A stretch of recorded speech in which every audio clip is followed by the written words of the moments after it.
be to God. Jesus, King of Kings, blessed and holy be thy name.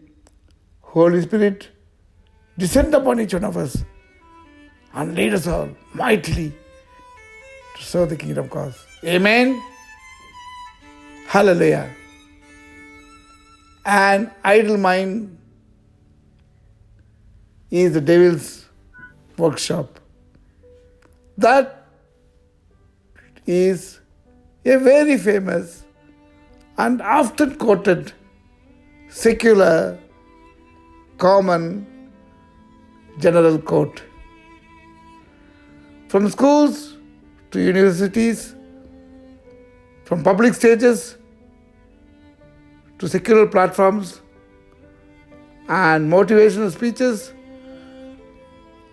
this quote is very frequently exemplified, stated, and recorded and written. All said and done, truly, this quote, an idle mind is a devil's workshop, is a dangerous statement of absolute fact. A devil's mind, an idle mind, is a devil's mind in fact. Both one and the same. An idle mind is a devil's workshop.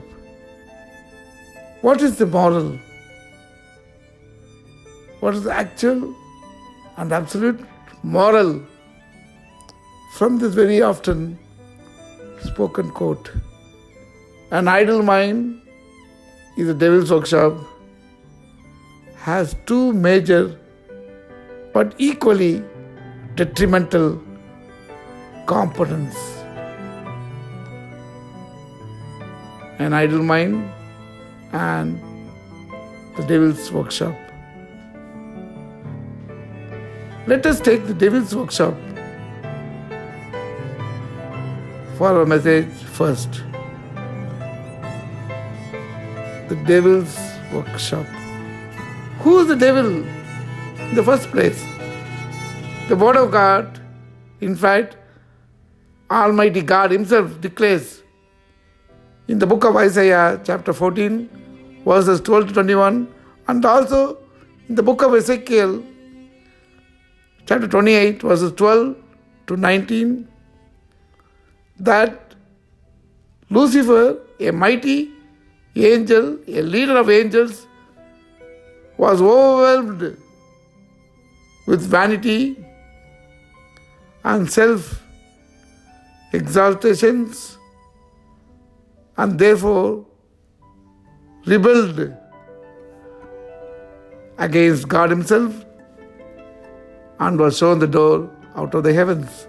He was thrown out of the heavens, landing himself in the darkest and deepest valleys down below, from where he began to rule as a prince of darkness. That is the biblical history.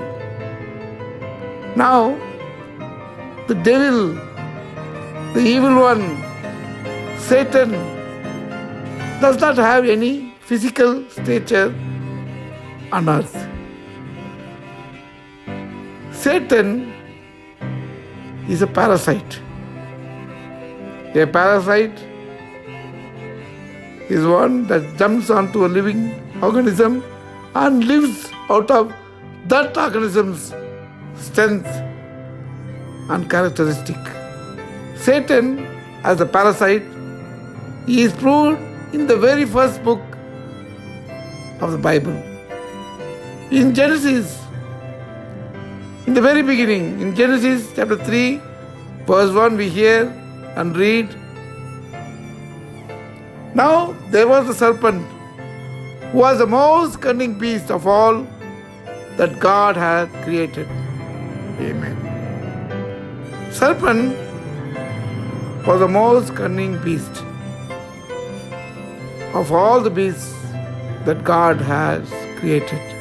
Listen to this very carefully. serpent is the most cunning beast. And that was how he was created by God. Satan did not become cunning. He was created as the most cunning beast by God himself because of his livelihood. For he is to survive in the wilderness or wherever the serpent is supposed to live. Now Satan comes there knowing that the serpent is the most cunning beast of all, jumps on it as a parasite and lives from the serpent, uses the serpent's cunningness to his credit and tempts Eve. And the rest of the story we all know. So Satan chooses the most beneficial living being for his credit. He can become a lion or he can even become an innocent angel. The word says in 1 Peter 5:8, be sober, be vigilant. For your adversary, the enemy, is prowling like a roaring lion, seeking whom he may devour. Amen. Here you see the parasite Satan, he is compared to the prowling lion. On the other hand, in 2 Corinthians chapter 11, verse 14, we read, now Satan himself transforms himself into an angel of lights. Amen. Can you imagine that? Satan transforms himself as an angel of lights. Amen. So, watch out. Be on your guard all the time. If you keep your mind empty, Satan would come in and use your strength. You will be the physical stature for Satan the parasite. Remember that. Now coming to the idle mind. What is an idle mind? An idle mind is nothing but an empty mind. A mind that is empty without God's word. Amen. If your mind is emptied out of God's word, of the Lord's word, you will be having an idle mind, and that mind is very vulnerable for the evil one, for Satan to creep in and convert your mind, convert that idle mind, convert that empty mind into his workshop, from where he will churn out his cunning plans and put them into action in the world. Amen.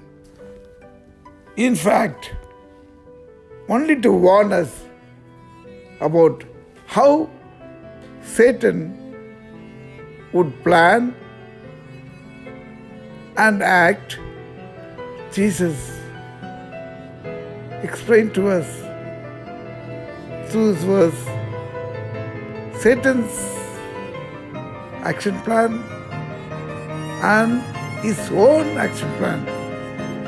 We can see the difference between Satan's action plan and Jesus' very own action plan in John chapter 10, verse 10. The very famous, very frequently spoken about, encouraging verse, John 10:10. The thief comes to kill, steal and destroy, whereas I have come to give you life in abundance. Amen. Satan comes to kill your confidence, steal your courage and destroy your life. Whereas Jesus has come to give us a life free from Satan, a life free from hatred, a life free from anger, a life free from fear, a life filled with abundance and abundance of love, grace, mercy, and His unique peace. Amen. Hallelujah. So hang on to Christ. Satan cannot come near you. Amen. Hallelujah. An idle mind, how can it be filled with God's word? Jesus says in John 8:31 and 32, if my words remain in you, you will be my disciples and you will know the truth. And that truth will set you free. Amen. Will set you free. Amen. Free from what? Amen. That is the moral of this message. Set you free. Amen. Fill your minds, fill your hearts with the Word of God, with Jesus. And you will know the truth. Because the Word says in John 16:13, the Spirit of God, the Holy Spirit will come and show you all truth. Amen. What is the truth? In John 14:6, Jesus says, I am the way, the truth, and life. Amen. No one comes to the Father but through me. That is the truth. Jesus is the truth. And if you know the truth, if you know Jesus, you will be set free. Set free from Satan. Satan cannot come anywhere near you. Amen. That is the ultimate message. If you know the truth, if the truth lives in you, if Jesus occupies your mind will no more be idle, and that mind will not allow Satan anyway to come near it, and there will not be any workshop on earth for the devil one, for the evil one, for the devil, for Satan, and he will be sent back to his darkest valley from where he can rule himself. Amen? So keep your minds filled with Jesus. Jesus says in John 15:7, if you remain in me, and if my words remain in you, all that which you ask will be granted to you. All that, whatever, no clauses, no conditions, no exceptions. All that which you ask will be granted to you if you remain in Jesus and the words of Jesus remains in you. Amen. If your mind is filled with Jesus, all that which you ask will be granted to you. Imagine what a power that is. A superpower. All that which you ask will be granted to you. And Satan can come nowhere near you. Amen. Hallelujah. Praise be to God. So, focus on the Lord. Focus on Jesus, the author and perfecter of our faith. Hebrews 12:2. Look up to Jesus. Focus on Jesus. Keep your mind occupied with Jesus, the author and perfecter of our faith, and devil will have no place, no footage in your minds. Amen. Hallelujah. The word says, in fact, King Solomon, who was hailed as one of the wisest kings to have ruled on earth, he says in his book of Proverbs, chapter 23, verse 7, as he thinks in his heart, so is he. Amen. As a man thinks in his heart, in his mind, so will be he. Amen. Hallelujah. So think, Jesus. Be guided by the word of the Lord. And so will be your life without Satan, free of Satan. Amen. Hallelujah. Focus on Jesus. When you open your eyes in the morning, focus on Jesus. Think of the Lord. What He is going to do through the day. Believe that His mercies, compassion are fresh and new every morning. Just as the word of God says in Lamentations 3:23. And during the day, hail Him, praise Him, glorify Him. And the night when you're going to sleep, as you're closing eyes, thank God for all that He did to you during the day and surrender your life to God. Amen. You will be free from Satan. The word of God says in James chapter 4 verse 7, surrender yourself to God Almighty, resist the devil and he will flee from you. Amen.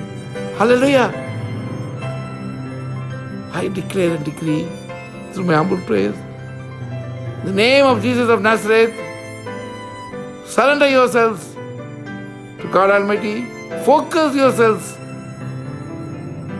on Jesus, the author and perfecter of faith, and thereby be blessed with a life that is totally and absolutely free from the evil one. Amen.